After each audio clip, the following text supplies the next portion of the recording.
It was the design of Angelo Ricci and Joe Cernak and Manuel Silva to call on the terrible old man.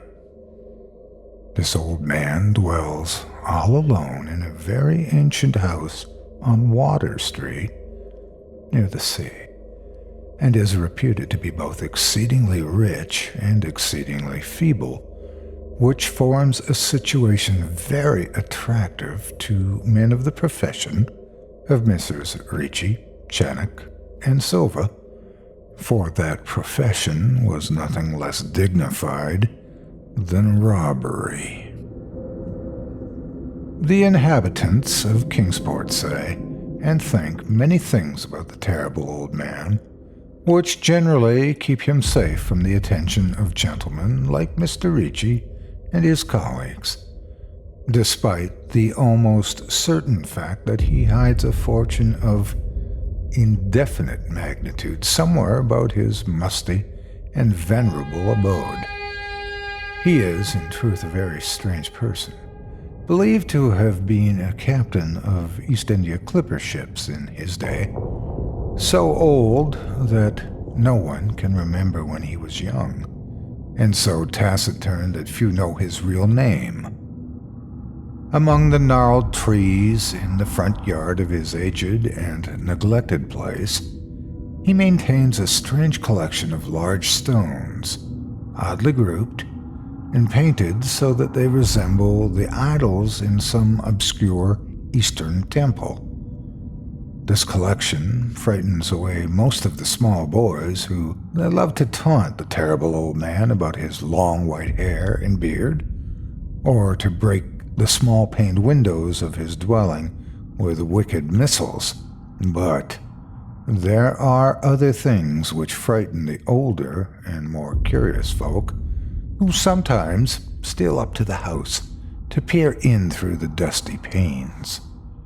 These folks say that on a table in a bare room on the ground floor are many peculiar bottles, in each a small piece of lead suspended pendulum-wise from a string, and they say that the terrible old man talks to these bottles, addressing them by such names as Jack, Scarface, Long Tom, Spanish Joe, Peters, and Mate Ellis, and that whenever he speaks to a bottle, the little lead pendulum within makes certain definite vibrations as if in answer.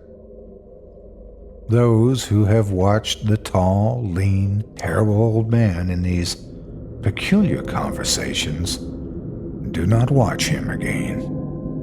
But Angelo Ricci and Joe Cernak and Manuel Silva were not of Kingsport blood.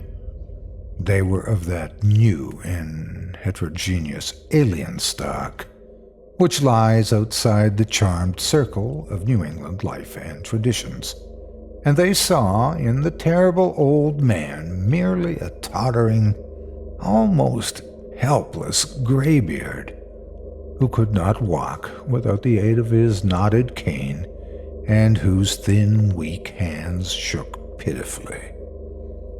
They were really quite sorry in their way for the lonely, unpopular old fellow whom everyone shunned, and at whom all the dogs barked singularly.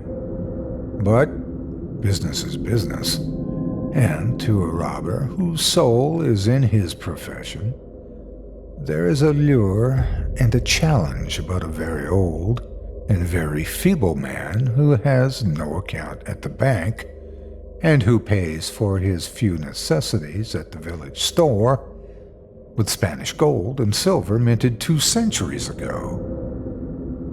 Messrs. Ricci, Cernak, and Silva selected the night of April 11th for their call. Mr. Ricci and Mr. Silva were to interview the poor old gentleman, whilst Mr. Cernak waited for them and their presumable metallic burden with a covered motor car in Ship Street by the gate in the tall rear wall of their host's grounds. desire to avoid needless explanations in case of unexpected police intrusions prompted these plans for a quiet and unostentatious departure. As prearranged, the three adventurers started out separately in order to prevent any evil-minded suspicions afterward. Messrs. Ricci and Silva met in Water Street by the old man's front gate, and although they did not like the way the moon shone down upon the painted stones through the budding branches of the gnarled trees, they had more important things to think about than mere idle superstition. They feared it might be unpleasant work making the terrible old man loquacious concerning his hoarded gold and silver, for aged sea captains are notably stubborn and perverse. Still, he was very old and very feeble, and there were two visitors. Mrs. Ricci and Silva were experienced in the art of making unwilling persons voluble, and the screams of a weak and exceptionally venerable man can be easily muffled. So they moved up to the one lighted window and heard the terrible old man talking childishly to his bottles with pendulums. Then they donned masks and knocked politely at the weather-stained oaken door. Waiting seemed very long to Mr. Channock as he fidgeted restlessly in the covered motor car by the terrible old man's back gate in Ship Street. He was more than ordinarily tender-hearted, and he did not like the hideous screams he had heard in the ancient house just after the hour appointed for the deed. Had he not told his colleagues to be as gentle as possible with the pathetic old sea captain? Very nervously, he watched that narrow oaken gate in the high and ivy-clad stone wall. Frequently, he consulted his watch and wondered at the delay. Had the old man died before revealing where his treasure was hidden? And had a thorough search become necessary? Mr. Channock did not like to wait so long in the dark in such a place.